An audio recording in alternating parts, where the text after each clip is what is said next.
everybody, and welcome to Good Friends, episode 10. Volume 2. Volume 2. This is the 10th episode, which means we're drinking 40s. As the numbers would tell you, 10 equals 40. Sitting down with some nice cold 45. Let's get that opening sound. Ooh. Here we... I think it's a twist off, that's why it's the openers. What? Yeah. Just try it from the other side. Okay. Get ready for a hot little bit of... Yeah. 45. Congratulations on getting to 10 episodes. You too, bud. We couldn't have done it without each other. Yeah. And without a certain gorilla in a face mask I like to call... Jarneth. So, that's Janet Alexander. Also, I'm going to say that we could have done this without Janet. Okay. I'm going to hear that theory and say probably. So, just a setup for this fun Colt 45 themed episode. Did you taste it yet? Oh, no. This is my... Okay. Listeners, I'm having my first taste.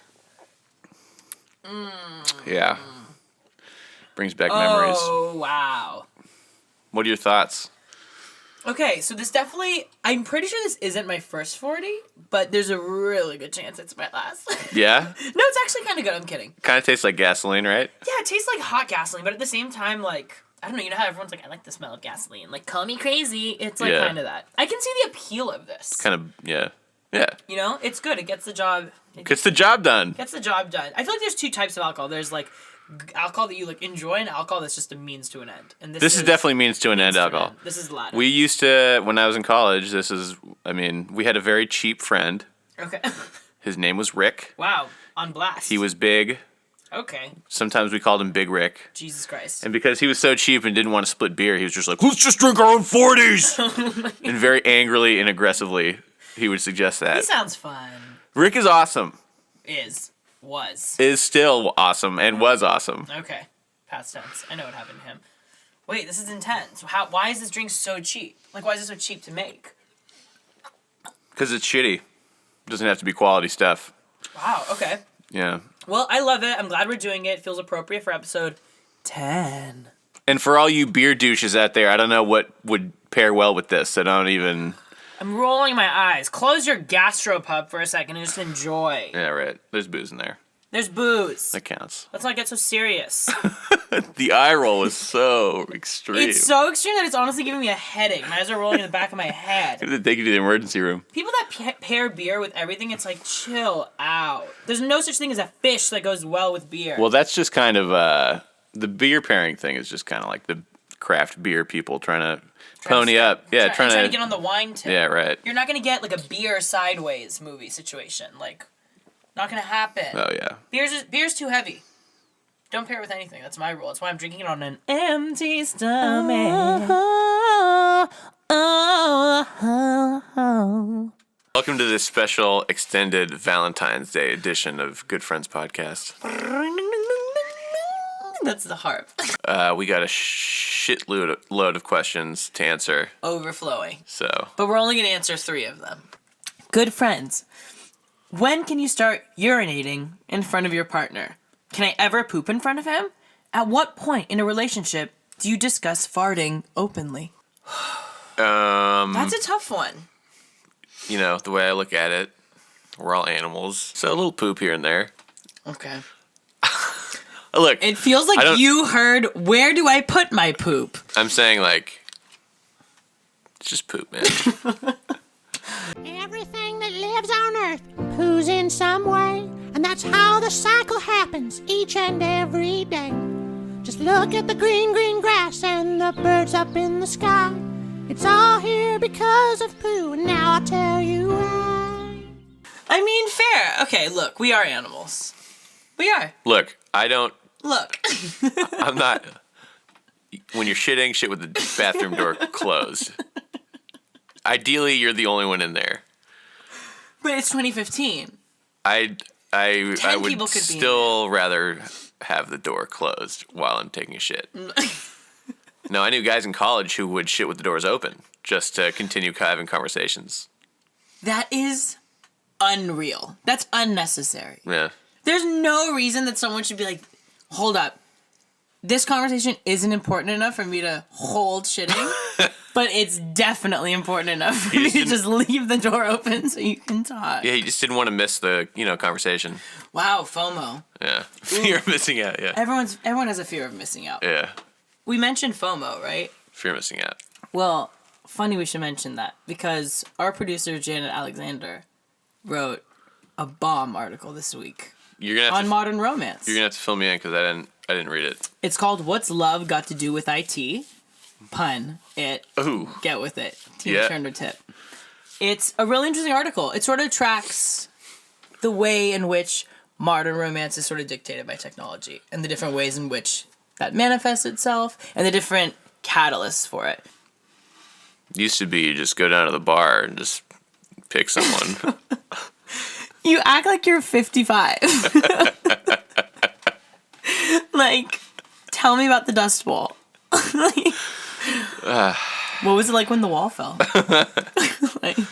Which one? All of them. Wait. Is it not serendipitous to find the one online? Is that not serendipitous? It could be, right? Yeah. Like a little bit. Yeah, a little bit. Like you take one turn on a corner, you're right outside of the range, and you miss the one. You get maybe you're emailing Dirty Mike 69, but you accidentally hit Dirty Mike 68. You email Dirty Mike 68, and he's a sweetheart. But 69 was like, ooh, send me naked pick ass. And I was right. like, ooh, let me put another note. Ooh, oh, I mistyped it. It's like, hello? No, she's with an angel. This is Dave. I just want to get married. Anyone there? I want to be a dad. I just want to be a dad. I'm reliable. I have good credit. Anyone out there? Yeah, right. Ooh, hello? Hey, this is Mike. This is Sarah. Nice to meet you. I was just thinking, meet you. You just got to figure out why he's called Dirty Mike 68. Yeah. Like, you sound great. Like, thanks. Yeah, I'm just a normal guy. For sure. Okay, so just one last question. Like, why was it Dirty Mike 68? I don't have to answer that. No, for sure. You're getting really defensive. I don't have to answer that. You're just getting really defensive. This user is signed off. And love, just like that. Yeah. Away it blooms. Yeah. Anything else to add from Janet's? Look at, there's a lot of graphs in here. We can't recommend Janet's article enough because for once, it's not alarmist. I hate articles like that. Okay, third question. Yeah. And this was an intense one. How many chances do you give a past boyfriend or girlfriend before you decide we're done here? That's a tough one. Depends for what are you talking about, too. Yeah, if they're stringing you along. What is the point in which you realize truth? Like, if you had a friend who was I feel like it'd be easier to tell than that. I mean, if you're getting strung along, I'm assuming that you're either like ignoring something or choosing to ignore something. So it's more about your the inner business. Yeah, I think so. Like, figure yourself out. Like, why are you in Or just denial? like trying to figure out this other person's motivation. Yeah. What's their point of just stringing this along? Yes. Like, why can't they commit? I don't know. Some people are just flakes. And they have fear of intimacy. Yeah. That's major. That's rough. We're a divorced generation, people. Yeah. I'm not trying to get all Mark Maron on people and say it's about their parents, but it probably doesn't help. Yeah, it's like you don't want to say it's about their parents, but like at the same time, every single thing about you is sort of like the result of how you were raised. Yeah. But it's also like, do we know? Like, hard to say. So I think the answer to that question is like, hey. Train your kids. Oh. What were you going to say? Oh, I was going to say, figure it out as you go.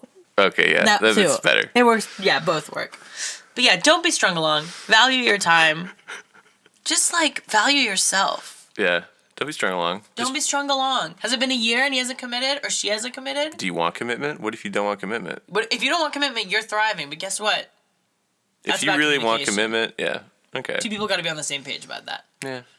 Because what if one person is like, this is great. No, it's Jerry Seinfeld. No commitment. Great, I'm just coasting. And the other person is like, so are we celebrating our 5th anniversary? Or is that just a day you're out of town? Like, where are we at? Can you just like be single and coasting together? Like an open relationship. But just not even. You want like hook up with Johnny anyone. Bravo with his like wife on a surfboard, but like they're parallel, like. Yeah, but you're not even hooking up. You're just like lazy and you don't. And then you hook up with each other every once in a while, but then you don't hook up with anyone outside of that. An exclusive hookup? Yeah, but you're not. Yeah, but you're not tied down. What about, you're asking like what is? That what kind of sounds like a sociopath would come up with that though. Right, it does. Just some girl who just fucks me for like whatever. I just go over. She wants to fuck. I just do whatever I want. She does whatever I want. It's chill. Yeah. It's a lot of that. Like, it's not a big deal. It's chill. Like, David, you're 53. I just want to know, like, are you happy? Like, whatever. It's chill. Like, she does her thing. I do mine. Like, David, you get so angry. You talk. I don't care. You don't care. You don't care either. David. Oh. That's what happens. Those were good questions. That's true. What do you think? Yeah, good job, Rula. Good job, Big Rula. shout. Yeah, shouts to Rula. Shouts to Alex and Angela. Angela is Alex's friend who's visiting. Thanks for tuning in. Thanks for tuning in. We love it. Give a little time for the child within you. Don't be afraid to be young and free. Undo the locks and throw away the keys and take off your shoes and socks and